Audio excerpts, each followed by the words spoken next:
उपस्थित सभी लोगों को मेरा सादर प्रणाम। मैं शिवम पांडे यहाँ मंच से अपने पिताजी मिस्टर शिवाकांत पांडे को रिप्रेजेंट करने आया हूँ। और हमारा जब हम पहली बार चुनाव लड़ने के लिए पिताजी ने मुझसे कहा कि इस बार मेरा मन है लाइफ में ना कभी प्रधानी का चुनाव लड़ा है ना कभी बीडीसी का चुनाव लड़ा है, इस बार मेरे अंदर चुनाव लड़ने की एक इच्छा है क्योंकि ये बड़ा चुनाव है, यहाँ एक योग्य उम्मीदवार की जरूरत है। तो मैंने पिताजी से ये नहीं कहा कि चलिए सुबह से पोस्टर बैनर छपवा कर निकलते हैं और सबसे मिलते हैं। मैंने कहा मुझे कम से कम आप 1 महीने का समय दीजिए और 1 महीने के उस समय में मैं अपनी पूरी तैयारियां करूंगा।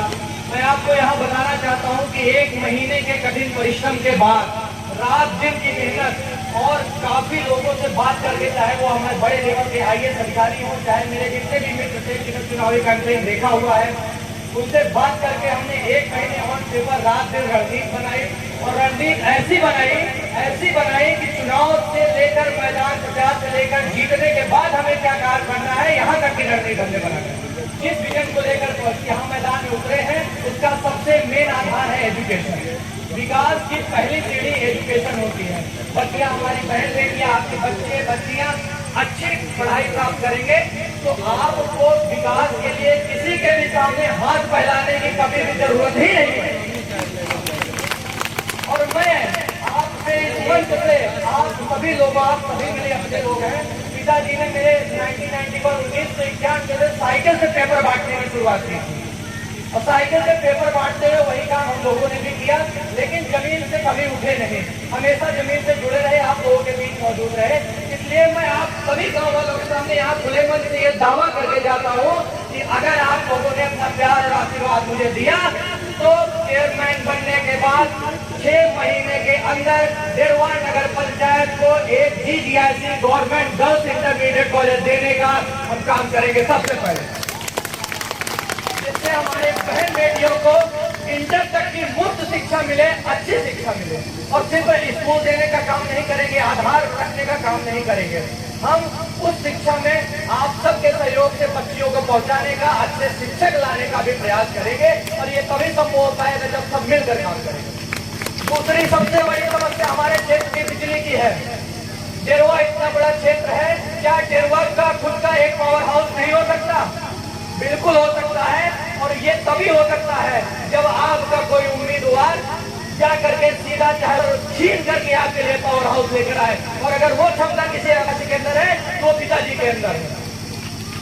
6 महीने में GGIC और इस पंचवर्षीय में देखिए सरकारी काम का सबको पता है, इसलिए मैं हवाई दावे नहीं करूंगा क्योंकि हमने ऑन पेपर सारा वर्क किया हुआ है।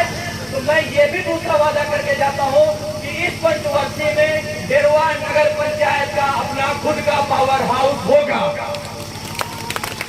इसके लिए मुझे चाहे जितना जोर लगाना पड़े मैं लगाऊंगा, लेकिन अपना खुद का पावर हाउस होगा। अगर ये 2 चीजें आपको मिल गई तो आपको किसी भी विकास की जरूरत नहीं है। तीसरी चीज जो सबसे इम्पोर्टेंट है वो है जन सुलभ होना। आपके यहाँ कोई प्रोग्राम पड़े, कोई भी कुछ पड़े, हम तन मन धन से आपके प्रति समर्पित रहें, अपने लोगों के प्रति समर्पित रहें। इस भाव के साथ हम लोग मैदान में उतरे हैं, इस विजन के साथ हम लोग मैदान में उतरे हैं। मैंने इंटर तक के बच्चों की बात की, शिक्षा के लिए मैं इंटर के बाद ग्रेजुएशन के लिए भी यही स्थानीय स्तर पर आज डेरवा में एजुकेशन की शिक्षा क्या है ये किसी से छिपा नहीं है। बच्चे पढ़ने के लिए बस से लालगंज प्रतापगढ़ जाते हैं, आपके बच्चे भी यहाँ नहीं पढ़ते, बस से बाहर जाते हैं। तो आपके लिए एक अच्छी शिक्षा का माहौल यहाँ कराऊंगा और डेरवा को एजुकेशन हब बनाने का काम मैं करने वाला हूँ, ये हमारा विजन है।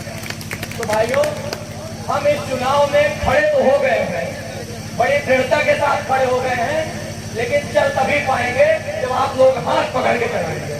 तो इस आशीर्वाद को लेने के लिए मैं यहाँ पे आया हूँ और मैं आपका बेटा हूँ। मैं इस मंच से जो बोल के जा रहा हूँ माता रानी के सामने, वो मैं करके दिखाने की क्षमता रखता हूँ।